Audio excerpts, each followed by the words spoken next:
Real estate term of the day, designated sales associate. This is done when there is a commercial, non-residential business sale going on under the same brokerage. This allows the broker to assign one agent to represent the buyer as what we call single agency, which means they're working for the buyer. And that helps the broker assign another agent in the office to work for the seller, also working for the seller as a single agent.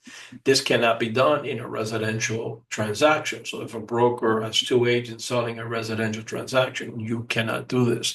But it could only be done in what we call now non-residential, which stands for business or commercial. However, buyer and seller both must request this from the broker.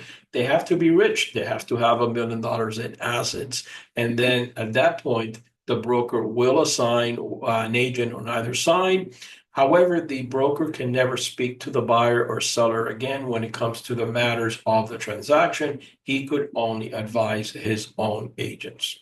Hey, for more tips and tricks, please visit my website.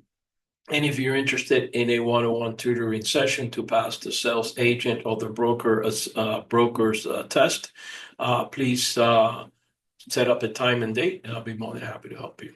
Till next time.